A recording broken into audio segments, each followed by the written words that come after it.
복음요법 두 번째 시간 함께 말씀을 나누겠습니다. 말씀드린 것처럼 2월 셋째 주는 목장을 재편성을 하게 되는데, 목장을 재편성하기까지 첫 번째는 목자에 대한 소개 시간을 갖도록 하겠습니다. 어떤 방법으로 소개하는지는 이제 목자님들 훈련하면서 함께 나누면서 여러분들에게 목자님들을 소개하고, 그 다음에 이제 여러분들이 기도하면서 목장을 선택을 하는 것입니다. 1순위, 2순위, 3순위까지 선택을 하도록 하겠습니다.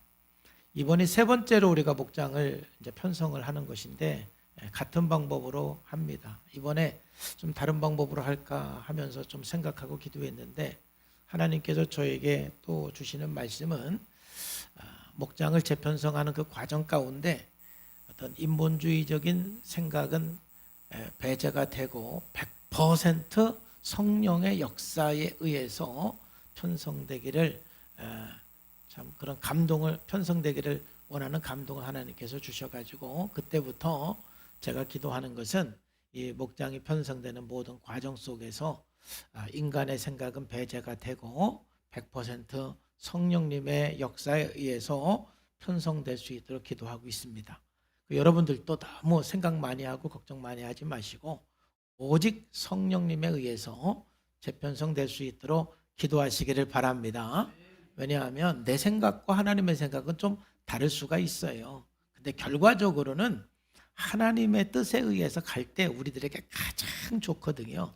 그러니까 여러분들이 자꾸 잔머리 굴리지 마시고 생각 너무 많이 하지 마시고 진짜 기도하세요. 기도하면서 오직 성령님께서 인도하시는 대로 편성되게 해 주세요 하고 이렇게 기도할 때 100% 성령님이 역사해서 여러분들에게 가장 좋게 목장이 편성될 줄로 믿습니다. 우리가 이 복음요법을 지금 설교하고 있는데, 우리가 목장을 이제 편성해서 새롭게 시작을 하면은 무엇보다도 그 목장 안에서 이 나눔 시간이 가장 중요합니다. 나눔을 통해서 우리는 하나님의 영상을 회복하고 예수님의 제자가 되어가기 때문에 그렇습니다. 그래서 여러분들 각 목장마다 목장 모임을 하게 되면은 만약 2시간을 모이게 된다 그러면은 거의 1시간 반 정도가 나눔 시간이지요. 그리고 이제 한 30분 동안 기도도 하고 찬양도 하고 이제 광고도 하고 이제 그렇게 합니다. 그러니까 목장 모임을 할 때 대부분 쓰는 시간이 또 나눔 시간이기 때문에, 이 목장 모임의 나눔이 어떻게 진행되냐에 따라서 여러분 그 목장 시간이 은혜가 될 수도 있고, 또 목장 모임을 통해서 예수님의 제자로서 회복되고 성장될 수도 있고, 또 반대로 그렇지 못할 수도 있는 것입니다. 그래서 우리는 나눔 시간이 철저하게 좀 매뉴얼에 따라서 나누어야만 효과가 있습니다. 첫째는 말씀 나눔에 대한 매뉴얼에 따라서 여러분들이 나누셔야 됩니다. 그래서 이 말씀 나눔에 대한 매뉴얼 여러분들에게 드렸고, 또 앞으로 계속 여러분들에게 말씀을 드릴 것입니다. 이 복음요법은 또 이제 삶의 나눔이 있는데, 삶의 나눔의 매뉴얼은 여러분 점검일지를 꼭 써서 나누는 것이 삶의 나눔의 매뉴얼입니다. 그래서 이제 그동안 우리가 이 점검일지를 쓰도록 수없이 말씀을 드렸지만, 그걸 쓰시는 분도 계시고 이렇게 안 쓰는 분도 계셔서, 이번에 말씀을 준비하면서 제 마음속에 이렇게 떠오르는 하나의 그 방법, 그 지혜는, 이게 그냥 쓰라고 그러니까 사람들이 잘 안 쓰는구나. 그래서 이제 날을 지정해 줘가지고 우리 모든 성도들이 이날은 점검일지를 쓰는 날 이렇게 하면 조금 더 그래도 참여한 사람이 많겠구나, 이제 이런 생각이 들었어요. 그래서 이제 이번에 이 복음요법을 우리가 함께 나누면서 매주 수요일 저녁은 우리 모든 성도님들이 점검일지를 쓰는 날로 이제 정해서 우리가 함께 점검일지를 쓰고, 여러분들이 매뉴얼에 따라서 말씀 나눔을 하고 삶의 나눔을 하면 그 나눔을 통해서 우리 교회가 온전히 성장이 되고 예수님의 제자로서 세워져가는 각 목장이 될 줄로 믿습니다. 여러분, 그래서 우리가 지금 복음요법을 나누는데, 우리 성산교회 성도님들도 가끔 좀 이 회복 프로그램, 이 보금요법에 대해서 오해하는 분들이 좀 있는 것 같아요. 여러분들은 우리 교회에서 하는 회복 프로그램 하면은 어떤 생각이 듭니까? 가끔 저에게 질문하고 또 말하는 분 중에 야, 이거 너무 교회가 심리학적인 부분을 적용하는 거 아닙니까? 이렇게 질문하는 분도 계십니다. 물론 회복 프로그램 안에는 우리가 하나님을 알고 인간을 아는 지식이 중요하기 때문에 우리가 나를 알고 인간을 알아가는 그 과정 속에서 심리학적인 요소가 없는 것은 아닙니다. 그러나 이 세상에서 참 복음주의, 성경주의의 둘째가라고 하면 서러울 정도로 복음주의자이고 성경주의자가 바로 저입니다. 저는 정말 철저하게 지금 30년 이상을 목회하면서 복음주의 목사이고 성경주의 목사입니다. 제가 공부하면서도 모든 과목이 이게 복음적인가 성경적인가 힘없이 질문을 던지고 끊임없이 고민을 하면서 바로 이 복음적으로 정리가 되지 아니하면은 제 사역에 적용하지 않는 것이 제 삶의 원칙이기도 합니다. 그러니까 제가 한 20년 동안 사역을 한 후에 심리학을 공부하면서 얼마나 많이 그 부분에 대해서 고민을 했겠습니까?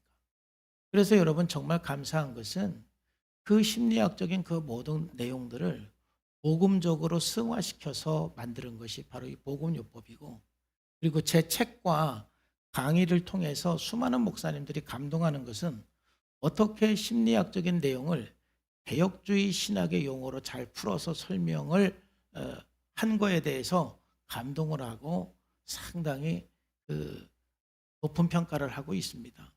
그러니까 그 내용에는 심리학적인 내용이 분명히 있지만은 모든 것들이 복음의 내용으로 승화시켜서 정리했기 때문에 바로 이 복음요법입니다. 여러분 솔직히 말해서 제가 대학교 다닐 때 목회 상담도 공부를 했지만은 사실 우리나라 안에 전 세계적으로 목회 상담이라는 것이 말만 있지 진짜 목회 상담은 없습니다. 그냥 목회 상담 하면은 일반 상담에서 그냥 들어주고 뭐 이제 그런 거를 하도록 하는데, 진짜 기독교 상담, 복음으로써 사람을 회복시키고 치료하는 것은 우리 교회에서 하는 이 회복 프로그램이 전 세계적으로 유일합니다. 그렇기 때문에 여러분들이 보다 더 이 자부심을 갖고 이 내용을 배우고 적용을 하셔도 되고, 그래서 지금 이 복음을 통해서 사람을 성장하고 또 치유하는 이 일을 이제는 한국 교회 안에서 확장시킬 수 있도록 제가 이제 몇 년 전부터 목사님들과 함께 나누고 있고 교육을 하고 있습니다. 이걸 공부하는 목사님들은 정말 지금까지 기다렸던 내용이고, 정말 심리학을 공부하면서도 이걸 어떻게 적용을 해야 되는지 참 고민하고 갈등이 있었는데, 정말 이 복음으로써 사람을 도울 수 있고 회복하도록 도울 수 있고 한 이 원리, 이 기법이 나와서 너무 반갑다고 평가를 하고 있습니다. 그러므로 심리학적인 내용이 안 들어있는 것은 아니지만은 여러분, 우리가 이 회복 프로그램은 복음요법입니다. 복음으로써 여러분들이 성장하고 복음으로써 치유되는 길을 제시하는 것이고, 우리는 날마다 복음을 실천함으로써 하나님의 형상을 회복해 나가는 것이고, 예수님을 닮아가는 삶이 돼야 될 줄로 믿습니다. 그래서 이 한 가지 한 가지 우리가 이제 12가지 원리를 이제 함께 보게 될 텐데, 이 12가지 원리 하나하나가 성경적으로 사람이 예수님을 닮아가는데 아주 중요한 실천 원리인 것입니다. 이 12가지를 우리가 함께 실천해 나가면서 우리가 하나님의 형상을 회복해 나가는 것이고, 우리의 영적인 문제 또 심리적인 문제까지 다 회복이 되고 치유가 되는 거예요. 지난주에 우리가 함께 봤던 제1원리 다 같이 한번 읽어보겠습니다. 시작. 나는 날마다 나의 죄와 약점을 정직하게 살핀다 그랬어요. 그래서 우리가 성경적으로 우리 자신의 죄를 자각하는 것이 얼마나 중요한가 지난주에 함께 살펴보았습니다. 내지 않은 죄를 자각해야 된다. 이런 자각하는, 자기를 성찰할 때 어떤 유익이 있는지, 또 성찰의 장애물은 뭐인지, 그리고 이제 우리가 구체적으로 성장하기 위해서는 반드시 쓴뿌리 목록을 작성해야 한다는 것을 함께 나누었어요. 자, 두 번째 원리는 뭐였나요? 다 같이 시작. 나는 발견된 성품적 약점을 인정하고 하나님과 다른 사람에게 고백한다. 그래서 지난주에 우리가 발견된 약점을 하나님과 사람 앞에 고백하는 것이 중요하다. 바로 이것은 왜 중요하냐? 바로 어두움에서 빛으로 나오는 것이기 때문에 그래요. 여러분들이 여러분의 문제를 인식하지 못하고 또 인정하지 않고 고백하지 않는 것은 여러분 스스로가 속고 있는 것이고 거짓말하고 있는 것입니다. 그리고 아직 어두움 속에 있는 거예요. 여러분, 어두움 속에 있으면 여러분의 삶이 점점점 여러분 그 파괴를 향해서 가고 있는 거예요. 멸망을 향해서 가고 있는 거예요.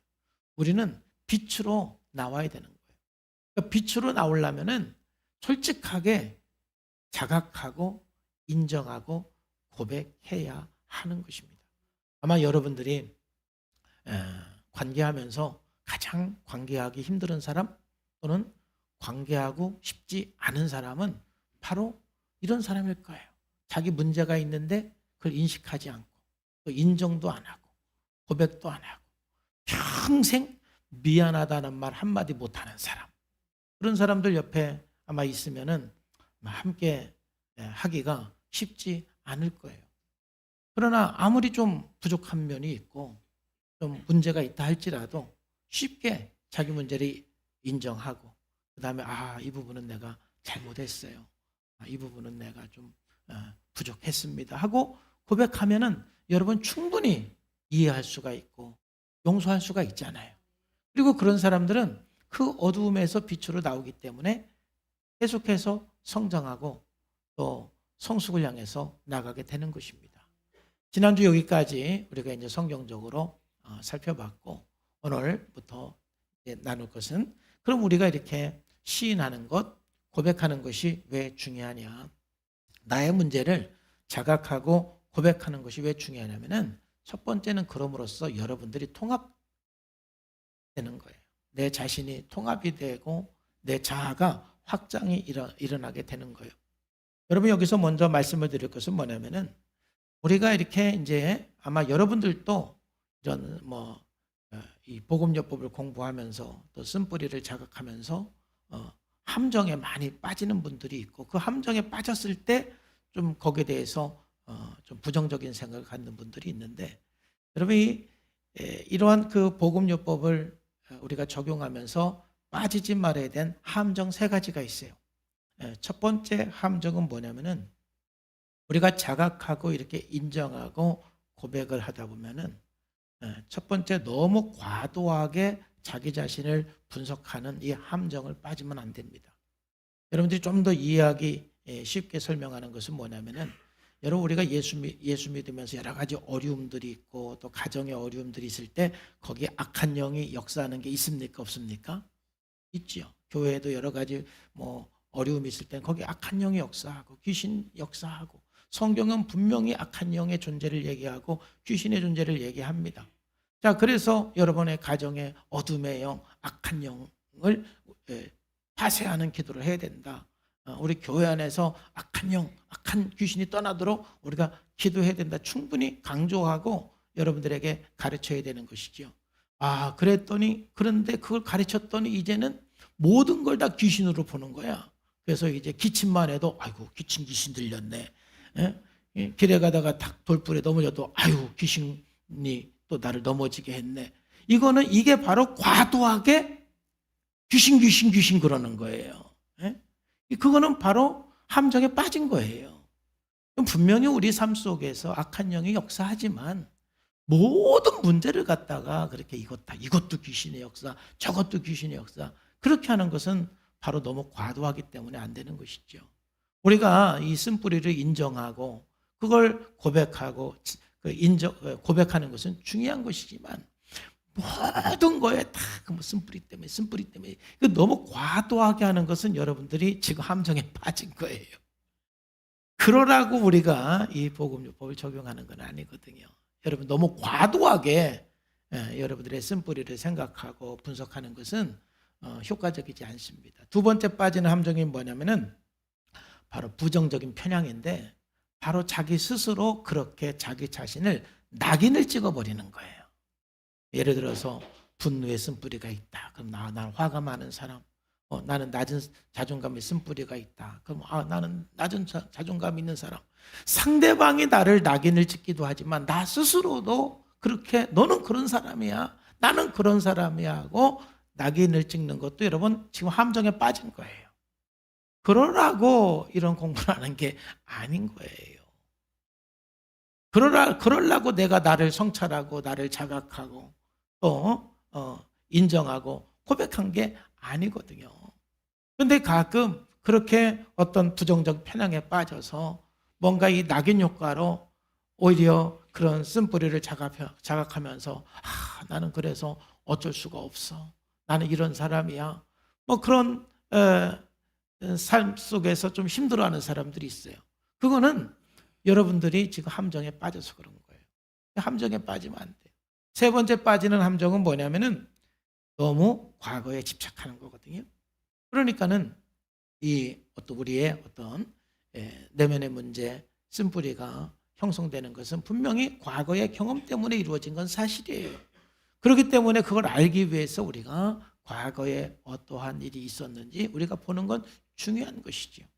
그런데 우리가 내 현재 문제가 무엇인지 한 번 정도 과거의 문제를 봤으면 된 것이지, 그 다음에도 계속해서 우리가 살아가는데 과거의 것을 자꾸 생각하고 과거에 집착하는 것 역시도 우리가 함정에 빠지는 거예요. 여러분, 자기를 인정하고 고백하는 것은 통합을 향해서 나가는 것인데, 그러니까 통합을 향해서 나가려면 이 함정에 빠지면 결코 안 된다 이 말이에요. 즉 자기를 인정하고 고백하면서 자기 약점에 너무 집중하고 죄책감에 빠지고 이런 함정에 빠지면 결코 자기 통합으로 나가지 못하는 거예요. 자기 통합으로 나간다는 것은 바로 내가 어떠한 약점을 가지고 있는지 인식하고 그걸 수용하는 겁니다. 그것도 여러분이거든요. 우리들에게는 밝은 면과 어두운 면이 있고, 내가 의식하는 내가 있고, 내가 아직 모르는 무의식적인 내가 있는 것이거든요. 그럼 내가 통합이 되고 확장이 되려면 내가 그동안 생각하지 않았던 나의 어두운 부분, 또 내가 그동안 몰랐던 나의 무의식적인 부분을 끊임없이 의식하면서 내 자신이 확장되어 가고 내 자신이 통합되어 가는 거예요. 그러니까는 모든 쓴뿌리는 뒤집으면 강점이 있는 것이거든요. 예를 들면은 과도한 책임감이 있는 사람들은 너무 과도한 책임감 때문에 본인이 힘들고 피곤한 점도 있지만, 이 과도한 책임감 때문에 굉장히 성실하고 열정적으로 일하는 또 반대편에 장점도 있는 거거든요. 또 불안이라는 쓴뿌리를 있는 사람들도 이 불안 때문에 굉장히 힘든 면도 있지만은 또 그 불안 때문에 빈틈없이 완벽하게 실수하지 않고 아주 그냥 그 책임감을 가지고 일하는 그런 또 반대편에 좋은 면이 있는 것이거든요. 여러분, 우리의 삶은 좋은 것과 나쁜 것이 막 그렇게 분리되는 게 아니에요. 그래서 옛날에 제가 읽은 책 중에 성과 속이라는 책을 읽으면서 굉장히 감동을 받았는데, 성과 속도 그렇게 분리된 게 아니에요. 이걸 너무 이렇게 분리시키면 우리가 자꾸 이원론적인 삶을 살게 되는 것이거든요. 그러니까는 우리가 나의 어두운 면을 우리가 인정하고 고백하는 것이 나는 이런 사람이야 라고 편향에 빠져버리면은 그게 바로 내가 이원론적으로 자기 자신을 그렇게 나쁜 사람으로 낙인을 찍는 거예요. 그 모든 어두운 면 이면에는 밝은 면이 있는 거예요. 그게 함께 이렇게 공존하기 때문에 내가 누구인지를 정확하게 알려면 나의 어두운 면도 정확하게 알고 그럼으로써 또 내 밝은 면도 정확하게 알아야 돼요. 그러므로 여러분들이 이제 통합이 되려면 오늘은 이제 여러분들의 약점을 시인하고 그 약점을 여러분들이 고백하는 것을 강조하지만은, 이제 몇 주 후에는 여러분들의 밝은 면에 대해 원하는 여러분들이 있는 밝은 면, 그리고 또 여러분들이 앞으로 추구하는 밝은 면을 고백하는 플래시카드, 긍정성품을 기도하는 그 내용이 또 있어요. 이 두 가지가 함께 우리들이 날마다 고백함으로써 여러분들이 점점 확장이 되어가고 통합이 되어가는 거예요. 그러니까 우리 스스로는 여러분들의 쓴뿌리를 인식하고 고백하는 것은 그것을 수용하는 거예요. 여러분들이 여러분의 약점을 수용하지 않고 여러분들이 여러분들의 약점을 사랑하지 않으면 누가 여러분의 약점을 수용하고 누가 여러분의 약점을 사랑해 줄 수가 있겠어요? 여러분들 스스로가 나에게 나는 이러한 것을 가지고 있는 사람이야. 그걸 수용하고 그리고 그 자기까지도 사랑하게 되는 것입니다. 그래서 수많은 사람들이 얘기하는 것은 자기의 그림자, 자기의 약점을 억압하고 부인하는 사람은 절대로 통합이 되고 확장이 되고 성장할 수가 없는 거예요. 자기의 그림자, 자기의 연약함을 억압하고 부인하는 것이 아니라 그것을 인식하고 고백하면서 소화시킬 때, 수용할 때 통합이 되고 확장이 되면서 성장해 가는 것입니다. 여러분, 정말 여러분들의 어떠한 그 쓴뿌리라든지 또 여러분들의 연약한 점들을 인식하는 것을 두려워하지 말고 여러분이 먼저 여러분들을 수용하시기를 주님의 이름으로 축복합니다. 부인할 것도 없고 억압할 것도 없습니다. 그래야만 다른 사람이 나를 조금 비난을 해도 그렇게 힘들지 않는 거예요. 여러분들 스스로가 여러분들의 그림자를 억압하고 부인할수록 다른 사람이 조금만 여러분의 문제를 건드려도 화를 푹 내는 거예요. 내가 언제? 그러면서 막 화를 내는 거예요. 왜? 억압하는 거예요. 부인하는 거예요. 인정하지 않는 거예요. 그러면은 자기 자신이 확장될 수가 없는 거예요. 통합이 될 수가 없는 거예요. 내가 알고 있는 영역만 갖고 살아서는 안 되는 거예요. 끊임없이 여러분들의 모르는 영역이 좀 드러나야만 계속해서 확장되고 통합이 되는 거예요. 그런 의미에서 정말 여러분들의 약점을 정직하게 자각하고 인정하고 고백하는 것은 너무 중요한 것이죠. 여러분, 정말 주님 안에서 성령 안에서 항상 하나님 앞에서 인정하고 고백하기를 주님의 이름으로 축복합니다. 두 번째로는 이 인정하고 고백하는 것이 왜 중요하냐면은 이 변화에 대한 저항을 없애는 거예요. 여러분, 변화에는 필연적으로 저항이 따릅니다. 우리들은 정말 변화하기 원하고 싶은 마음도 있지만 또 한편으로는 변화에 대한 두려움이 있어요. 시간 관계상 제가 구체적으로 설명은 안 하고 좀 더 이런 설교를 들으면서 다시 한번 제 책을 여러분들이 좀 읽으시면 좋을 것 같아요. 여러분, 왜 우리가 이 변화에 대한 두려움을 갖느냐면은 첫 번째로는 뭔가 그것이 나에게 부정적인 것이지만 심리적인 이득이 있기 때문에 또 버리고 싶지 않는 마음이 있는 거예요. 그걸 심리적인 2차 이득이라고 그러는 거예요. 자해를 함으로써 얻어지는 뭔가가 있기 때문에 그게 나쁘다라는 걸 알면서도 자해를 하는 거예요. 왜? 자해를 해보니까 엄마도 나에게 관심을 갖고 부인도 나에게 관심을 갖고 다 나에게 관심을 갖는 거예요. 그러면은 내가 좀 관심을 갖고 싶을 때는 아무도 나를 알아주지 않으면 자해를 해버리는 거예요. 그래야만 인정도 받고 사랑도 받고 관심도 받기 때문에 그런 것이죠. 그럼으로써 자기에게 굉장히 고통은 있지만은 뭔가 이득이 있으니까 그걸 못 끊는 거예요.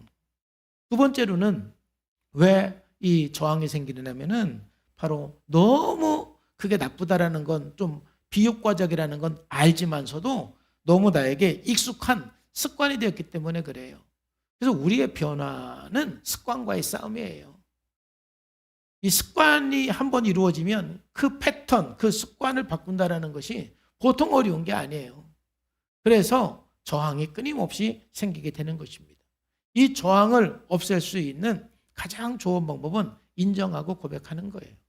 예를 들면 알코올 중독자가 있다 생각하면은 저항하는 사람은 어떻게 말하냐면은 부정을 하고 합리화를 하는 거거든요. 인정하지 않아요. 고백하지 않아요. 아유, 저는 술 아무 문제 없어요. 저는 언제든지 끊으려면 끊을 수가 있어요. 아유, 술을 먹어야 막 힘도 나고 막 기쁨도 있고 막 에너지가 넘쳐요. 이거는 술에 대한 자기 문제를 인식하지 않고 고백하지 않는 거예요. 그럼 절대로 변화가 되지 않는 거예요. 이게 저항이거든요. 근데 이제 변화가 되는 사람은 어떤 사람이냐면은 아유, 내가 술 문제가 내 건강 문제에 이렇게 나쁜 영향을 끼치는지 이제 알았어요. 내 술 문제가 우리 가족들에게 이렇게 큰 피해를 주는지 제가 이제야 알았어요. 술 문제를 내가 해결하지 않으면 이제 결국 나에게 남는 것은 죽음밖에 없는 것 같아요. 이렇게 솔직하게 그걸 인정하고 고백을 하는 것이 바로 이 술 문제를 해결하는 저항을 없애는데 너무 중요한 거예요. 저항을 없애려면은 반드시 인식하고 고백을 해야 하는 것입니다.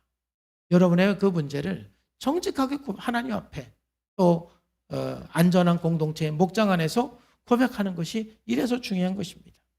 세 번째로는 왜 고백하는 것이 중요하냐면은 그럼으로써 자기 조절 능력이 생기는 거예요. 자꾸 고백을 해야 의식이 되고 자기 조절 능력이 생기는 거예요.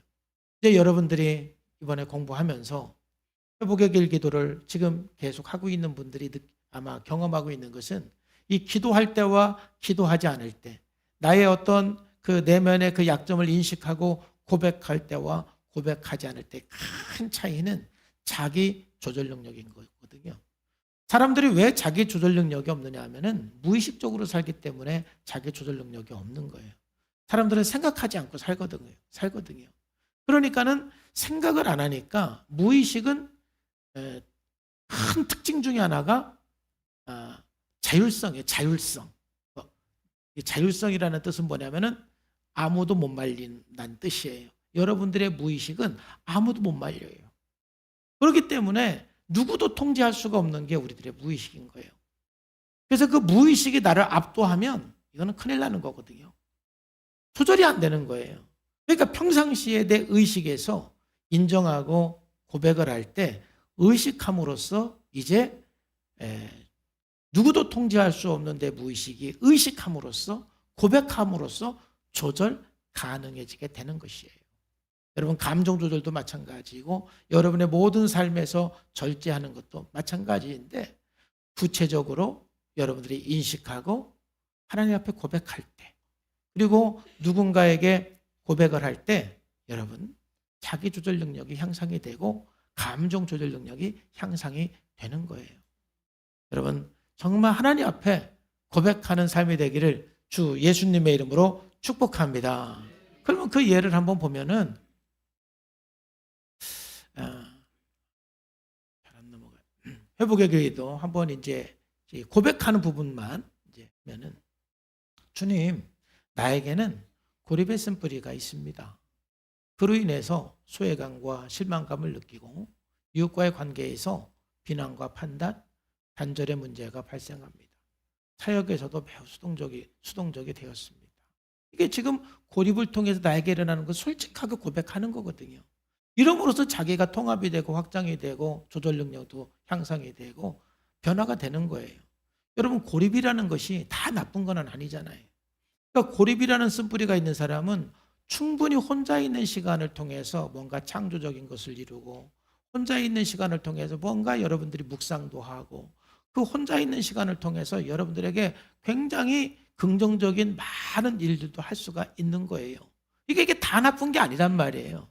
다 나쁜 거는 아니지만은 그러나 이것 때문에 가끔은 내가 관계 속에서 이런 문제가 발생하고 있구나라는 또 이것이 나의 한 단면이고 나의 모습이에요. 그러면서 이 부분을 내 스스로가 수용하고 이런 부분들을 내가 인정을 함으로써 그러니까 내가 이 고립이라는 또 좋은 장점도 있지만은 이제 너무 과도하게 그러지 말고 좀 관계도 하고 그런 자리에 나갈 수 있는 힘이 또 생기는 거예요. 인정하고 고백함으로써. 그래서 여러분 끊임없이 하나님 앞에 인정하는 것. 여기에 함정에는 절대로 빠지지 말고 이런 사람으로 낙인도 찍지 말고 그냥 이걸 너무 생각하지도 말고 그냥 하루에 한 번 정도 기도하고 여러분들이 순간순간 어떤 상황에서 나도 모르게 과도하게 고립하려고 할 때 의식을 함으로써 또 효과적으로 살아갈 수 있는 에너지가 되는 거예요. 두 번째로 의존이라는 쓴뿌리를 갖고 한번 기도를 해보면 주님, 나에게는 의존의 쓴뿌리가 있습니다. 그로 인해서 시간을 효과적으로 사용하지 못하고 이웃에게 너무 많이 부탁을 해서 불편을 하기도 합니다. 하나님과의 관계에서도 혼자 기도하기보다는 꼭 함께 기도하려고 하고 일에서도 주도적으로 하지 못합니다. 그러니까 의존 때문에 나타나는 현상은 수없이 많은데 이 사람에게는 이런 부분들이 있는 거예요. 그러니까 의존이라는 것이 다 나쁜 거는 아니거든요. 사람 인해서 보는 것처럼 사람은 서로 의지하고 살아가는 것이 사람인 것입니다. 그런데 그것이 너무 과할 때 나에게도 약간 이렇게 피해가 될 수도 있고 다른 사람에게 피해를 줄 수도 있기 때문에 이런 부분들을 충분히 인식하면 이런 부분이 나에게 있구나. 인식하는 거예요. 그리고 고백하는 거예요. 그리고 이런 여러분들을 먼저 여러분들이 수용을 하시기를 바랍니다. 이런 자기를 너무 싫어하지 마세요. 너무 싫어하지 말라고요. 그냥 이게 나예요. 근데 이런 부분들이 좀 비효과적인 부분들이 있기 때문에 여러분들이 이렇게 의식하고 고백함으로써 통합이 되고 자기 조절 능력을 가지고 조금 더 효과적으로 나갈 수 있는 출발점이 되는 거예요. 그래서 여러분 철저하게 아직도 내가 나의 모르는 그 영역에서 어떤 나의 어두운 부분, 나의 그림자, 또 나의 밝은 부분까지도 우리가 끊임없이 인식하면서 여러분 고백하고 인정하는 것이 중요한 것입니다. 그래서 오늘은 제가 여러분들의 어두운 부분들만 말하지만은 요즘에는 여러분들의 밝은 면도 많이 인식하도록 격려하고 또 권면하는 것이 긍정심리학이라는 것인데 정말 우리의 긍정적인 부분도 내가 몰랐던 부분인데 많이 인식하는 것이 필요한 거예요. 그래서 우리가 프로그램 하다 보면은 우리 강점 인식하기가 있잖아요. 그래서 서로 강점들을 얘기해 주는 시간. 그럼 다른 사람들이 나의 좋은 점들을 얘기할 때 그걸 수용하셔야 되겠어요? 거절하셔야 되겠어요? 수용 좀 하시라 이 말이에요. 우리 집사님은 이런 부분이 참 훌륭하세요. 그러면은 그래요. 제가 그런 면이 있었어요. 듣고 보니까 너무 감사하네요. 이렇게 받아들이면 되는데 아니에요. 좀 제발 그러지 좀 말라 이 말이에요. 우리의 그림자도 좀 수용 좀 하시고 우리의 좀 장점도 수용을 하시면서 여러분들이 어떻게 된다고요? 확장되고 통합이 되고 보다도 내가 이런 사람이라는 것이 더 크게 나를 보면서 정말 여러분들의 그 삶이 하나님의 창조의 원래 목적에 따라서 여러분의 삶이 살아갈 수가 있는 거예요. 그래서 여러분 정말 살아가면서 정직하게 자각하고 인정하고 고백하는 것은 우리가 하나님의 형상을 회복하는데 없어서는 안 되는 것이고 반드시 우리가 날마다 적용하고 우리가 실천해야 하는 것입니다. 그래서 오늘 제3원리 이제 넘어가서 보겠습니다. 제3원리. 자, 제3원리는 다 같이 시작. 나는 나의 삶을 지배하는 문제에 대해서 무력한 존재를 인정. 여러분, 자, 1원리와 2원리가 한 짝이에요. 그래서 우리가 하나님의 형상을 회복하기 위해서는 늘 자각하고 인정하고 고백하는 삶. 이것이 우리들에게 너무 중요하고. 자, 그러면 이렇게 인정하고 고백을 했으면 그 다음에는 그 문제를 가지고 십자가 앞에 나가야 돼요. 십자가 앞에 나가지 않고는 우리의 문제가 결코 해결되지 않아요. 반드시 주님 앞에 나가야 되는 것입니다. 그래서 이것이 복음요법이고 십자가의 주님과 연합하는 길인 거예요. 우리가 십자가의 주님과 연합하려면 나의 연약한 부분들을 인정하고 고백하면서 십자가 앞에 나가야 연합하는 거예요. 그러면 우리가 십자가 앞에 나가는 첫걸음이 뭐냐면은 내가 죄 앞에 무력한 존재라는 것을 인정하는 거예요. 그래야 십자가 앞에 나가는 거예요. 그래서 제3원리, 4원리, 5원리까지는 이제 십자가 앞에 나가는 또 한 짝이 3, 4, 5원리예요. 첫 번째 단계가 바로 무력감을 인정하는 것이죠. 오늘 사도 바울도 솔직하게 자기의 무력감을 인정하잖아요. 내 지체 속에 다른 한 법이 내 마음의 법과 싸워서 내 지체 속에 있는 법의 죄의 법으로는 나를 사로잡는 것을 내가 본다. 그러면서 이 죄 앞에 자신의 무력감을 인정하는 거예요. 오라, 나는 공고한 사람이로다. 이 사망의 몸에서 누가 나를 건져내랴. 내가 할 수 있다라는 거예요? 없다라는 거예요? 내가 없다라. 그러니까 공고한 사람인 것이지요. 누가 이 사망의 몸에서 누가 나는 안 된다라는 것이지요. 나는 안 된다. 누가 이 사망의 몸에서 누가 건져내랴. 바로 그럼으로써 25절에 바로 주님 앞에 나감이 있는 거예요.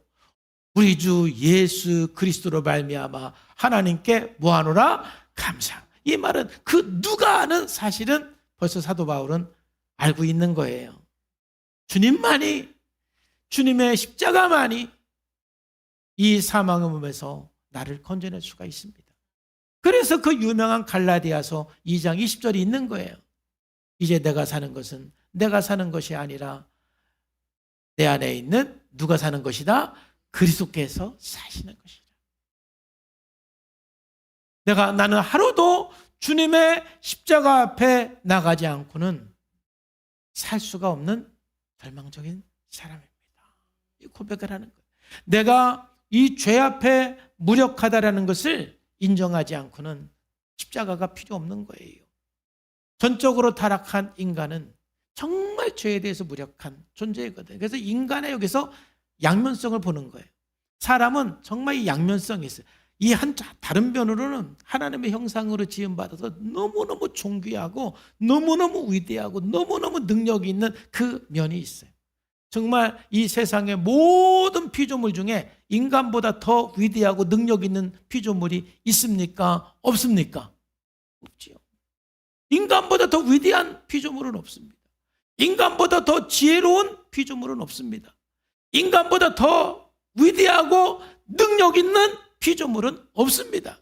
인간은 정말 대단한 존재입니다. 이 과학이 발달하고 이 지식이 발달하는 거 보면은 정말 인간은 대단하다 이런 생각이 듭니다. 이게 인간의 한 면입니다. 근데 또 반대편으로 이 모든 피조물 중에 인간보다 더 악한 존재는 없습니다. 나를 위해서 살인을 하고 사기를 치고 사람을 해치는 그런 그 포악한 그런 그 피조물은 인간밖에 없어요. 인간은요, 경찰이 없으면 무정부 상태가 되면 우리 못 삽니다. 누가 지켜주니까 사는 것이지 인간이 너무 큰 죄인이기 때문에 누가 보호해주지 않으면요 인간은 살 수가 없어요. 그 정도로 인간은 악합니다. 이 인간의 양면성이거든요. 그러니까 우리는 철저하게 두 가지 면을 다 봐야만 사실은 진짜 사람을 아는 것인데, 그래서 우리가 이 죄 앞에는 철저하게 무력한 존재라는 것을 알면서 십자가 앞에 나감으로써 우리는 희망을 가질 수가 있어요. 예레미야서 17장 9절에 보면은 만물보다 거짓되고 심히 부패한 것은 뭐라고요? 여기에다가 추가를 시켜야 돼요. 나의 마음이, 나의 마음. 여러분들은 나의 마음이라고 읽으세요. 내가 딱 이렇게 읽으면 만물보다 거짓되고 심히 부패한 것은 그렇지. 다시 한번 만물보다 거짓되고 심히 부패한 것은 나의 마음이라니까. 이렇게 안 해주면 꼭 남의 마음만 얘기한다니까는요. 내 마음. 여기서 부패하다라는 뜻은 무슨 뜻이냐면은 본성적으로 악을 향해서 달려간다는 거예요. 인간은 본성적으로 악을 향해서 달려가는 존재인 거예요. 저나 여러분들이나 내 연약함을 인정하고 고백하고 십자가 앞에 나가지 않는다라면 저나 여러분들이나 다 악을 향해서 달려가는 존재일 뿐이에요. 우리 신학 중에 이제 종말론 중에 후천년설이라는 게 있는데 지금은 그게 폐기됐습니다. 왜 그랬느냐면 이 후천년설이라는 그 신학이 어디서 나오냐면은 인간이 공부하고 지식이 발달하고 과학이 발달하면 인간은 점점 선해져서 천국이 이루어질 것이다. 그래서 천년왕국이 이루어질 것이다. 인간이 점점 선해져서 천년왕국이 이루어질 것이다. 이게 천년왕국이에요. 그래서 이제 그 신학 이론이 하나 있었는데 그 신학 이론이 언제 폐기가 됐느냐면은 2차 세계대전 이후에 홀로코스트, 유대인들을 600명 학살한 그 우리가 부인할 수 없는 그 사건을 보면서 야, 인간은 아무리 공부를 하고 지식이 쌓이고 과학이 발달해도 선해질 수가 없는 존재이구나. 이거를 인식하고 후천년실이라는 신학은 완전히 소멸돼 버린 거예요. 인간이 아무리 지식이 발달해도 아무리 과학이 발달해도 아무리 공부를 많이 해도 전적으로 타락하고 심히 부패한 마음을 가진 인간은 결코 선해질 수가 없다. 우리가 내 자신을 인정하고 고백하지 않고 십자가 앞에 나가지 않는 한 우리는 부패한 사람인 거예요. 착각하지 마세요. 바리새인들은 이걸 착각해가지고 막 하나 앞에 기도합니다. 하나님, 나는 의롭습니다. 나는 죄를 지지 않았습니다. 나는 안식일을 잘 지켰습니다. 나는 도둑질도 안 했습니다. 나는 속이지도 않았습니다. 나는 11조도 잘했습니다. 하나님께서 그런 바리새인들을 가증하게 여기시는 거예요. 겉으로는 그렇게 보여도 심히 부패한 것이 인간인 거예요. 우리의 무력감을 인정하고 십자가 앞에 나가야 돼요. 그래서 예수님께서는 가슴을 치면서 주여, 나는 죄인입니다. 네? 나는 죄인입니다.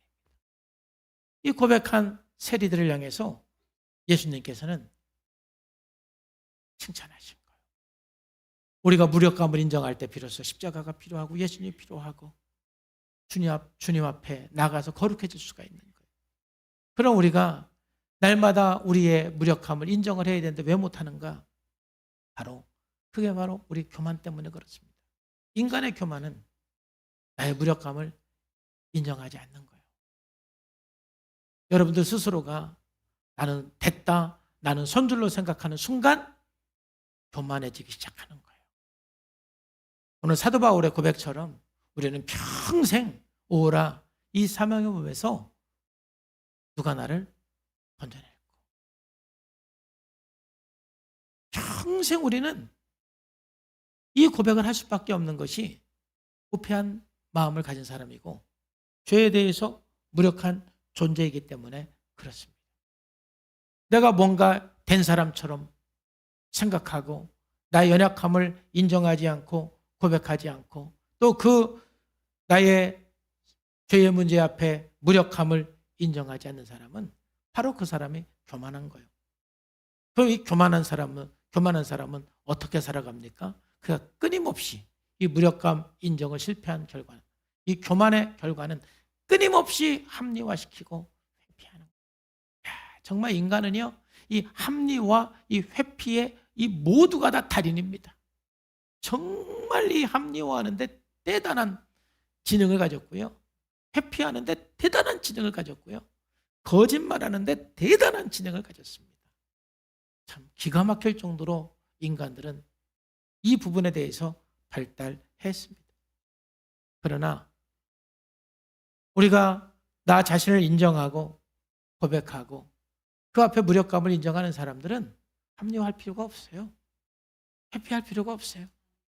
솔직하게 인정하고 십자가 앞에 나가는 거예요. 자기 무력감을 인정하는 사람이 정말 복 있는 사람인 것입니다.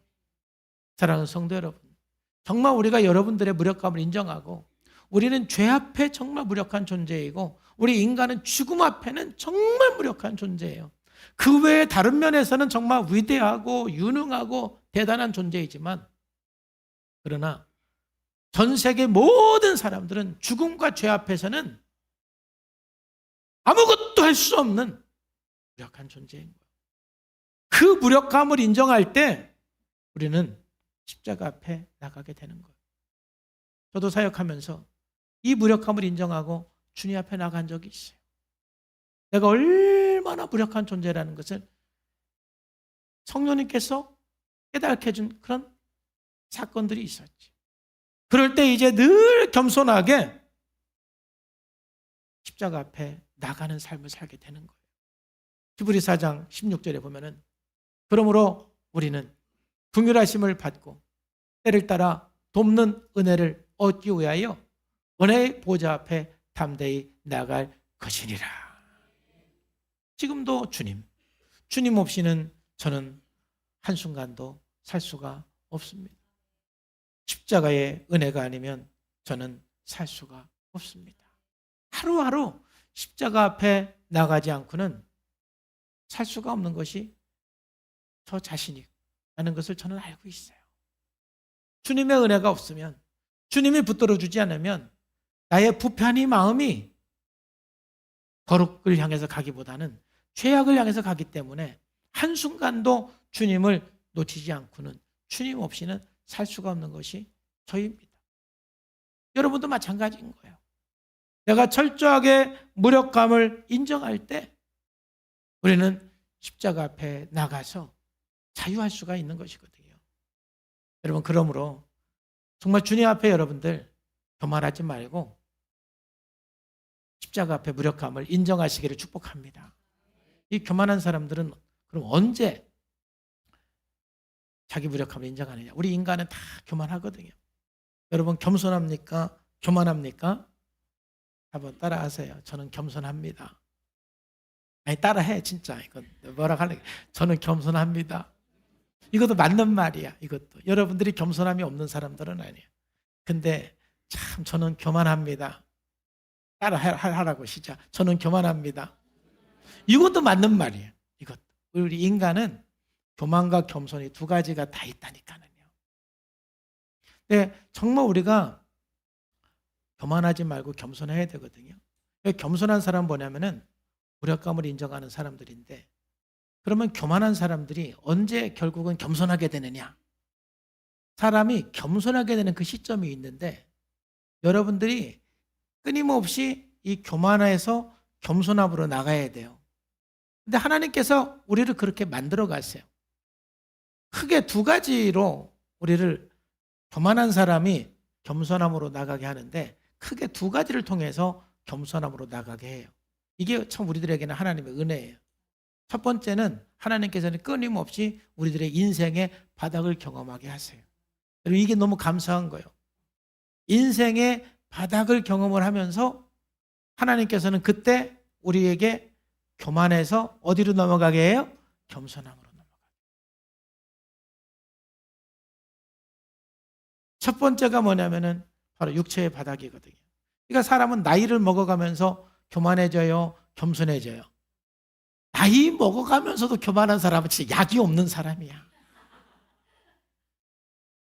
아니, 나이 먹어가면, 이제 나이를 먹어간다라는 것은 이제 한 40대 후반, 한 50대 넘어간 사람을 말하는 거예요. 이제 한 50 넘어가면은 이제 돋보기 안 쓰면 안 보이고, 여기저기 육체적인 신호가 와요, 안 와요? 오지요. 그러면서 사람은 점점 겸손해지는 거예요. 또 나이를 먹어가는 것이 아니라 여러분들이 살아가면서 한번 육체적으로 큰 심각한 건강 문제를 경험한다든지, 그러면 그때 내가 정말 무력한 사람이구나. 그때 여러분들이 하나님 앞에 교만해서 겸손한 사람으로 탁 엎드리는 사람은 정말 복 있는 사람이에요. 왜? 늘 십자가 앞에 나가는 사람이니까. 또 우리들에게 바닥은 정서 바닥이 있어요. 아니, 살다 보면 우울증 걸릴 수도 있고 불안증이 있을 수도 있고 여러 가지 심리적인 문제 생길 수가 있는 거예요. 정상이에요. 그런데 그런 그 문제 앞에서 정말 내가 지금까지 괜찮은 사람인 줄 알았는데 정말 하나님 앞에 내가 이렇게 연약한 사람이구나. 하나님, 나는 주님 없이면 안 됩니다. 이제 그 교만에서 겸손함으로 나갈 수 있는 시간 되기를 축복합니다. 그러면 이게 우리 복이 되는 거예요. 전화위복이 되는 거예요. 때로는 세 번째로는 경제 바닥이 있어요. 어느 날 갑자기 경제적인 파산이 오기도 하고 경제적으로 큰 어려움을 겪을 수도 있어요. 여러분 어쨌든 간에 저는 여러분들에게 소망하는 것은 바닥치지 않기를 주님의 이름으로 축복합니다. 왜냐하면 무슨 바닥이든 힘들어. 바닥은 안 치는 게 좋아. 그러려면 바닥을 안 치려면 어떻게 해야 돼? 겸손해야 돼. 교만하면 하나님께서는 바닥치게 하신다니까요. 겸손해야 바닥을 안 쳐요. 때로는 우리가 살다 보면은 경제적인 바닥을 칠 때가 있어요. 그럴 때 우리가 빨리 겸손해져야 돼요. 주님께 엎드려야 돼요. 천부의 의지 없어서 주님 앞에 나왔습니다. 그때 주님께 바짝 엎드리고 나는 이제 주님 없으면 안 됩니다. 주님 없이는 나는 못 삽니다. 그리고 나의 그 연약한 문제를 가지고 내 쓴뿌린 문제를 가지고 이제 십자가 앞에 날마다 나가야 되는 거예요. 그런 상황인데도 아직까지도 교만에서 겸손함으로 못 넘어간다. 이게 심각한 거예요. 여러분 인생 살면서 그냥 한 가지 바닥만 일생에 딱 한 번만 치기를 축복합니다. 한 번 이상을 안 쳤으면 진짜 좋겠어요. 지금 아멘 하신 분들은 뭐 이미 쳤으니까 아멘 하겠죠. 이미 쳤으니까. 그 다음에 관계 바닥이에요. 여러분 우리가 우리 내면의 문제가 해결이 안 되고 여러분의 죄의 문제가 해결이 안 되면 언젠가는 관계 바닥을 쳐요. 내 주변의 사람들이 다 떠나고 배반당하고 그 관계 속에서 너무너무 내가 힘들고 고통스러운 거예요. 그랬을 때 다른 사람 탓하지 말고 빨리 겸손해지기를 주의 이름으로 축복합니다. 빨리 겸손해지셔야 돼요. 그때 안 겸손해지면 여러분 큰일 나는 거예요. 그리고 다섯 번째로는 영적 바닥이에요. 뭔가 이런 참 살다 보면은 인생에 바닥을 칠 때가 있는데 그게 꼭 나쁜 게 아니에요. 여러분의 인생을 살면서 뭔가 이렇게 바닥을 칠 때는 하나님께서 나를 겸손하라고 하시는구나. 날마다 십자가 앞에 나가라고 하시는 거구나. 그동안 참 내가 교만했구나. 교만이라는 것이 여러분 어디 가서 내가 어깨에 힘 주고 그게 꼭 교만이 아닌 거예요. 교만은 하나님 앞에 엎드리지 않는 게 교만인 거예요. 초등학생처럼 어디 가서 잘난 척하고 그게 교만이 아닌 거예요. 그건 철이 없는 거예요. 그러니까 이제 초등학교 때나 중학교 때는 그냥 요셉처럼 잘난 척하다가 그냥 또 이렇게 얻어맞기도 하고 그러잖아요. 그거는 교만하기보다 뭐가 없는 거라고요? 철이 없는 거예요. 철이.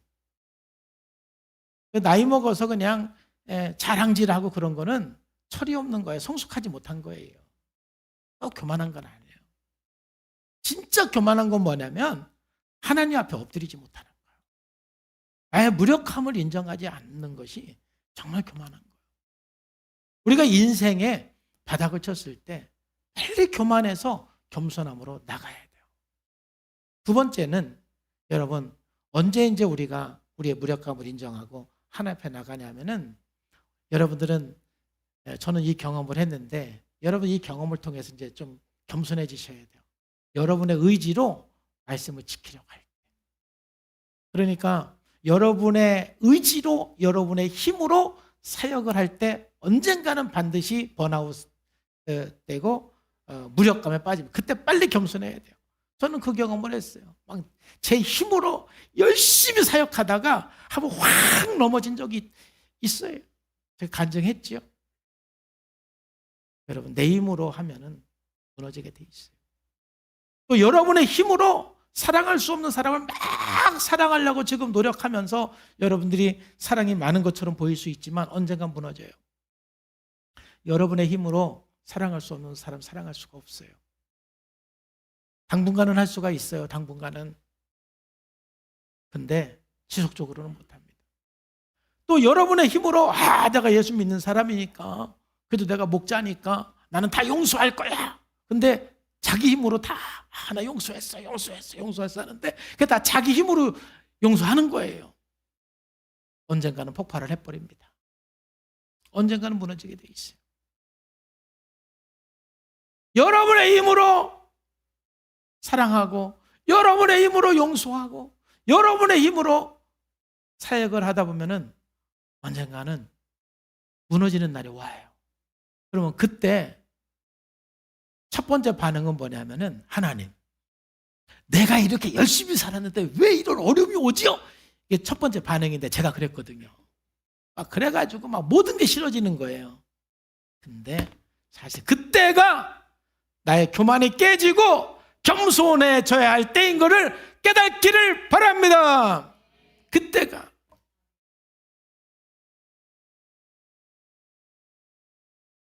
저는 인생의 바닥은 추천하지 않지만 여러분의 힘으로 뭔가 해보려고 하는 거는 한 번 정도는 제가 추천을 합니다. 한 번 여러분의 힘으로 한번 열심히 해보세요. 이거 진심이에요. 그러면서 안 되고 사람들이 오히려 나를 떠나고 사람들이 오히려 나를 막 물고 그럴 때는